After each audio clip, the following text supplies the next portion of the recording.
Morning students. देखिए बेटा, BSc second year में अपना चल रहा था टेरिडोफाइटा। क्या चल रहा था? टेरिडोफाइटा। टेरिडोफाइटा में अपन ने देखा था पीडी एकांतरण। पीडी एकांतरण में अपने पास में था युग्मकोद्भिद पादप और बीजाणुद्भिद पादप। जो अपने पास में बीजाणुद्भिद पादप थे वो कैसे थे? द्विगुणित थे, जबकि युग्मकोद्भिद पादप थे वो कैसे थे? अगुणित थे। बीजाणुद्भिद पीढ़ी इनकी क्या थी? मुख्य पीढ़ी थी, जबकि युग्मकोद्भिद पीढ़ी क्या थी बेटा? इनकी गौण पीढ़ी थी। मैंने आप लोगों को बताया था कि जो बीजाणुद्भिद पीढ़ी के जो बीजाणुद्भिद पादप होते हैं उनमें किनका विकास होता है? बीजाणुधानियों का विकास होता है। किनका विकास होता है? बीजाणुधानियों का विकास होता है। और बीजाणुधानियों का जो विकास होता है या फिर उनका परिवर्तन होता है वो दो प्रकार से होता है। एक आप लोगों को बताया गया था यूस्पोरेंजिएट परिवर्तन, इसके अलावा दूसरा बताया गया था लैक्टोस्पोरेंजिएट परिवर्तन। पिछली वीडियो में अपन ने पढ़ा था बेटा यूस्पोरेंजिएट परिवर्तन के बारे में। आज अपन देखेंगे लैक्टोस्पोरेंजिएट परिवर्तन के बारे में कि जो बीजाणुधानियों का लैक्टोस्पोरेंजिएट परिवर्तन होता है वो किस प्रकार से होता है। तो थोड़ी सी अपन चर्चा करते हैं यूस्पोरेंजिएट परिवर्तन के बारे में। यूस्पोरेंजिएट परिवर्तन में बेटा मैंने आप लोगों को बताया था कि जो अपने पास में सतही कोशिकाएं होती है, मतलब सतही कोशिकाओं का जो समूह होता है उनसे किनका विकास होता है? बीजाणुधानियों का विकास होता है। जबकि जो अपने पास में लैक्टोस्पोरेंजिएट परिवर्तन होता है उनमें एकमात्र सतही कोशिकाओं द्वारा किसका विकास होता है? बीजाणुधानी का विकास होता है। तो उनमें तो सतही कोशिकाओं का समूह था, किनमें? यूस्पोरेंजिएट में। इसके अलावा लैक्टोस्पोरेंजिएट में अपने पास में एकमात्र सतही कोशिका द्वारा किसका निर्माण होता है? बीजाणुधानी का निर्माण होता है। देखिए बेटा, अपने पास में बीजाणुधानी के विकास के लिए जहां पर बीजाणुधानी का क्या हो रहा है? विकास हो रहा है, जिस भाग पर वहां पर जो कोशिका उपस्थित पाई जाती है उसे अपन क्या कहते हैं? सतही कोशिका कहते हैं। तो एकमात्र कोशिका सबसे पहले अपने आकार में क्या करती है? वृद्धि करती है। सिर्फ एक सतही कोशिका है जो अपने आकार में क्या करती है बेटा?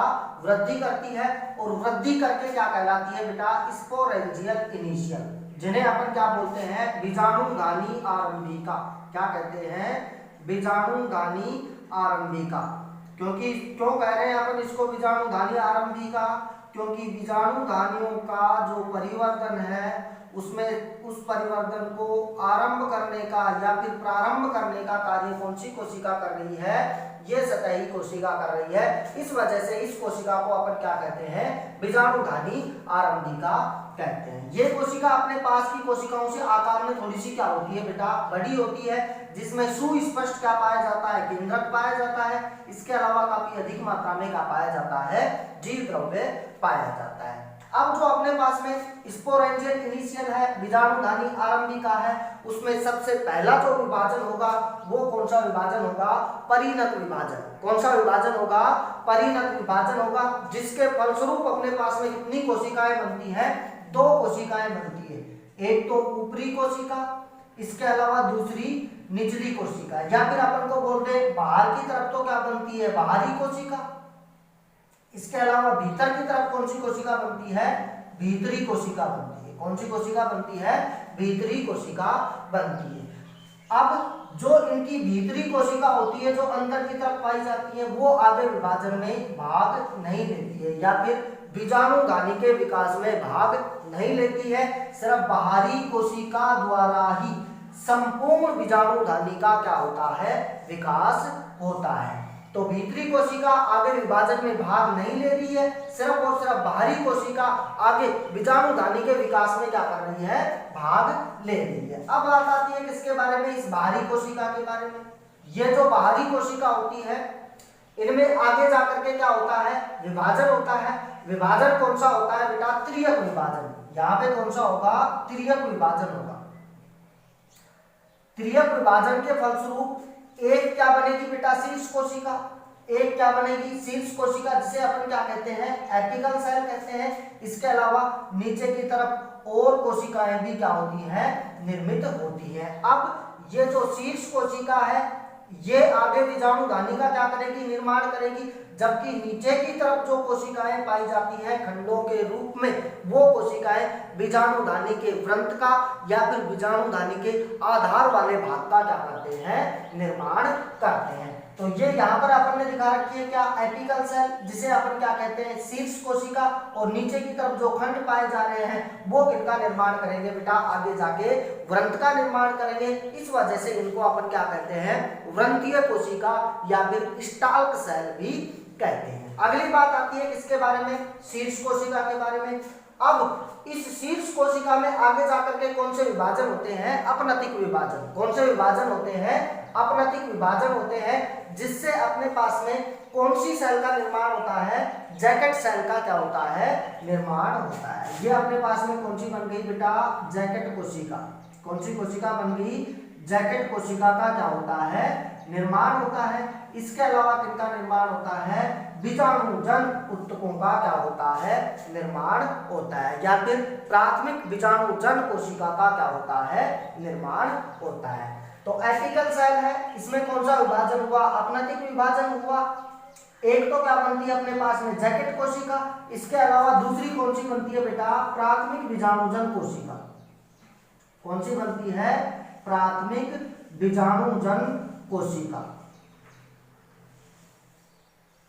प्राथमिक बीजाणुजन कोशिका का क्या होता है, निर्माण होता है। अब ये अपने पास में जो जैकेट कोशिका है, ये किनका निर्माण करती है, बीजाणुधानी के बाहरी आवरण या फिर जैकेट का क्या करती है, निर्माण करती है। जो अपने पास में बीजाणुधानी होगी उसका जो बाहरी आवरण होगा, जैकेट होगा, इसका निर्माण किसके द्वारा होता है, जैकेट कोशिका द्वारा होता है। ये यहाँ पे अपन ने दिखा रखी है क्या, जैकेट कोशिका। इसके अलावा नीचे की तरफ क्या दिखा रखी है, व्रंतीय कोशिका, जो आगे जाकर के किसका निर्माण करेगी, व्रंत का निर्माण करेगी। इसके अलावा जैकेट कोशिका के साथ में किसका निर्माण हुआ था बेटा, प्राथमिक बीजाणुजन कोशिका का क्या हुआ था, निर्माण हुआ था, जो अपन ने यहाँ पर दिखा रखी है। ये कौन सी होगी, प्राथमिक बीजाणुजन कोशिका। ये बीच में कौन सी दिखा रखी है अपन ने, प्राथमिक बीजाणुजन कोशिका दिखा रखी है। जैकेट कोशिका ने लगातार क्या किया बेटा, विभाजन किया। विभाजन के दौरान किसका निर्माण किया बेटा, इस जैकेट का निर्माण किया। जैकेट का निर्माण होने के पश्चात अपने पास में बीच में कौन सी कोशिका, प्राथमिक बीजाणुजन कोशिका, जो जैकेट कोशिका के साथ में क्या हुई थी, निर्मित हुई थी। जब तक प्राथमिक बीजाणुजन कोशिका के चारों तरफ जैकेट का निर्माण नहीं हो जाता, तब तक ये कोशिका विभाजन नहीं करती है। अब जो अपने पास में प्राथमिक बीजाणुजन कोशिका है, जो जैकेट के केंद्र वाले भाग में पाई जा रही है, इसमें लगातार फिर से क्या होता है, विभाजन होता है। जैकेट कोशिका के बाद में प्राथमिक बीजाणुजन कोशिका में क्या होगा, विभाजन होगा। विभाजन के फलस्वरूप अनेक कोशिकाओं का क्या होता है, निर्माण होता है, और इन्हीं के पास में टैपिटम कोशिकाओं का भी क्या होता है, निर्माण होता है। जो अपने पास में प्राथमिक बीजाणुजन कोशिका थी, उसमें क्या होगा, विभाजन होगा। विभाजन के फलस्वरूप काफी सारी बीजाणुजन कोशिकाओं का क्या होता है, निर्माण होता है। लेकिन इन्हीं में विभाजन से किनका निर्माण होता है, टैपिटम कोशिकाओं का भी निर्माण होता है। लगभग 2 परतीय टैपिटम कोशिकाओं का यहाँ पर क्या होता है, निर्माण होता है। तो एक परत में तो अपन ने क्या दिखा रखी है, ये टैपिटम कोशिकाएं दिखा रखी है, ठीक है बेटा।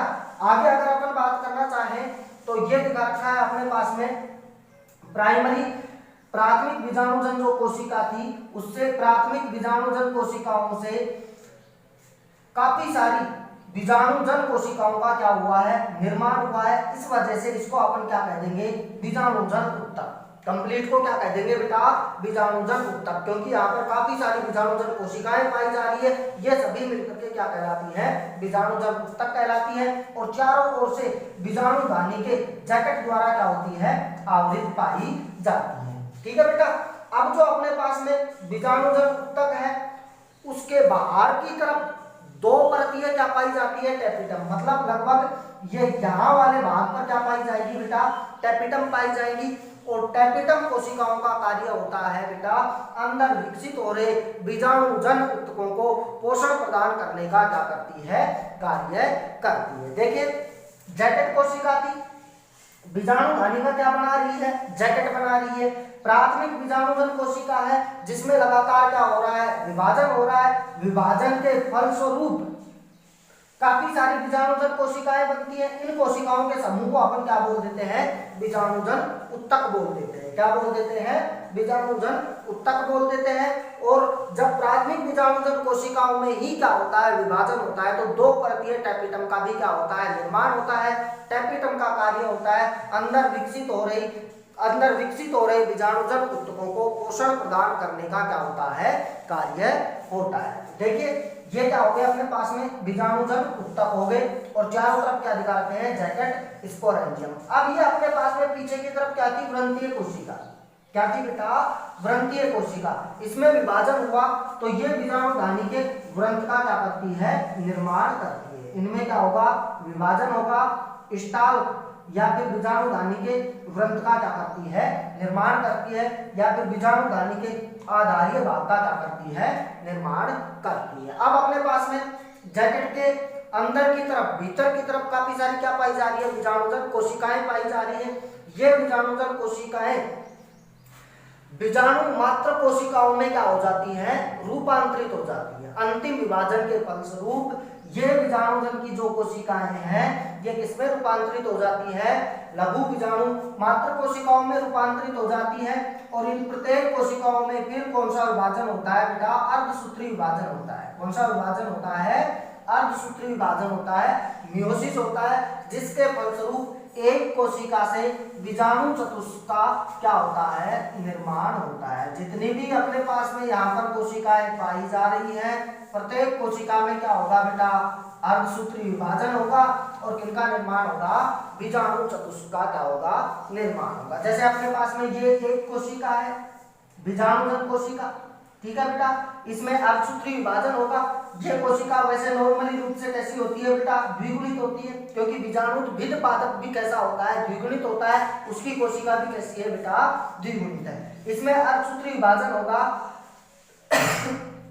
तो जो बीजाणु बनेंगे वो चार बीजाणु एक साथ क्या होते हैं बेटा, जुड़े हुए पाए जाते हैं। ये अपने पास में चार बीजाणु है। ऊपर आप लोगों को कितने दिख रहे हैं, तीन। एक बिल्कुल इनके जस्ट क्या होता है बेटा, पीछे पाया जाता है। इस प्रकार से किनका निर्माण हो जाता है, बीजाणु चतुष्क का क्या हो जाता है, निर्माण हो जाता है।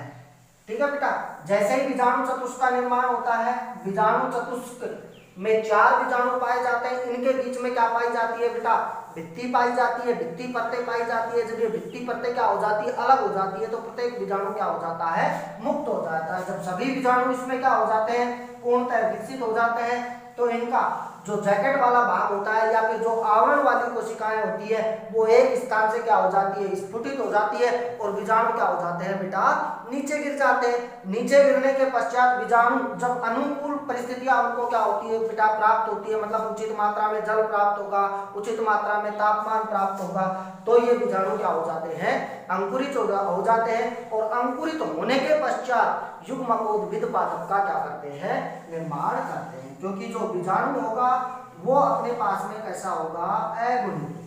जो बीजाणु होगा वो अपने पास में कैसा होगा, अगुणित होगा और किनका निर्माण करेगा, युग्मकोद्भिद पादप का क्या करेगा, निर्माण करेगा। तो बेटा मैंने आप लोगों को बताया था बीजाणुविद पीढ़ी के बाद में कौन सी पीढ़ी आती है, युग्मकोद्भिद पीढ़ी आती है। अब अपने पास में बीजाणु से युग्मकोद्भिद पादप का क्या हो गया है, निर्माण हो गया। और जो युग्मकोद्भिद पादप होगा वो कैसा होता है, अगुणित।